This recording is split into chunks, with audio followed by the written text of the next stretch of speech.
ভাবুন তো, যদি পৃথিবীতে কোনো পাহাড় না থাকত তাহলে কি হতো? মাটি কি স্থির থাকত, নাকি প্রতিদিন ভূমিকম্পে সবকিছু ধ্বংস হয়ে যেত? পৃথিবীর সবচেয়ে শক্তিশালী জিনিসগুলোর মধ্যে একটি হল পর্বত। কিন্তু আশ্চর্যের বিষয়, কোরআনে ১৪০০ বছর আগে বলা হয়েছে পাহাড় পৃথিবীতে কাঁপা থেকে রক্ষা করে। এটা কি শুধুই কাকতালীয়, নাকি এর পেছনে লুকিয়ে আছে গভীর বিজ্ঞান? আজকের ভিডিওতে আমরা খুঁজে বের করব কোরআনের ব্যাখ্যা, আধুনিক বিজ্ঞান এবং এক ভয়ঙ্কর সত্য: যদি পাহাড় না থাকত। পবিত্র কোরআনের একাধিক স্থানে পাহাড় সম্পর্কে বলা হয়েছে, আমি পৃথিবীতে দৃঢ়ভাবে স্থাপন করেছি পর্বত, যাতে তা তোমাদেরকে নিয়ে কাঁপতে না থাকে।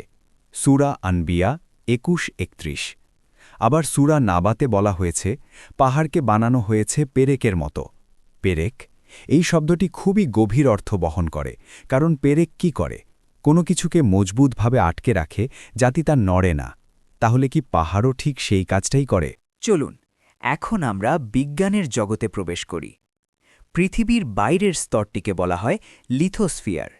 এটি ভেঙে আছে অনেকগুলো টুকরায়, যাকে বলা হয় প্লেট টেকটনিক্স। এই টেকটনিক প্লেটগুলো সবসময় ধীরে ধীরে নড়াচড়া করছে, কখনো একে অপরের সাথে ধাক্কা খাচ্ছে, কখনো দূরে সরে যাচ্ছে। এই নড়াচড়ার ফলেই ভূমিকম্প, আগ্নেয়গিরি, সুনামি ঘটে। এখন প্রশ্ন, এই বিশাল অস্থির পৃথিবী কিভাবে পুরোপুরি ভেঙে পড়ে না? বিজ্ঞানীরা আবিষ্কার করেছেন, পাহাড়ের শুধু উপরের অংশটাই আমরা দেখি। আসল রহস্য লুকিয়ে আছে নিচে। প্রতিটি পর্বতের নিচে রয়েছে বিশাল রুট বা শিকড়, যা মাটির গভীরে অনেক দূর পর্যন্ত বিস্তৃত। এই ধারণাকে বলা হয় আইসোস্ট্যাসি। এটা অনেকটা আইসবার্গের মতো।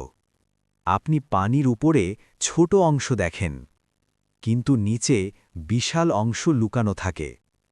ঠিক তেমনি পাহাড়ের নিচের অংশ ভূত্বককে ভারসাম্য দেয়। প্লেটগুলোর নড়াচড়া কিছুটা নিয়ন্ত্রণ করে।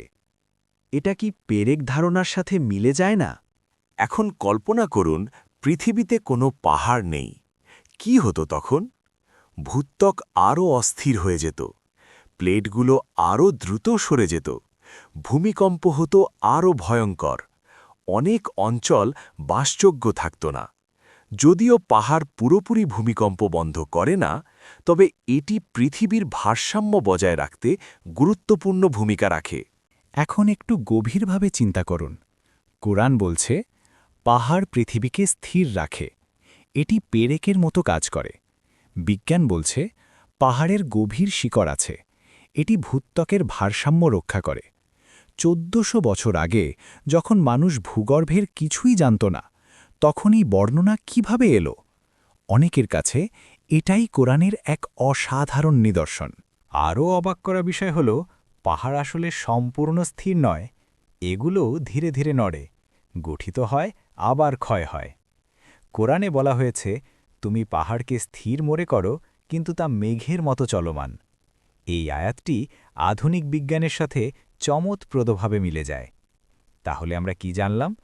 পাহাড় শুধু সৌন্দর্যের জন্য নয়, এটি পৃথিবীর ভারসাম্যের অংশ। কোরআনের বর্ণনা ও আধুনিক বিজ্ঞান একটি গভীর মিল দেখায়।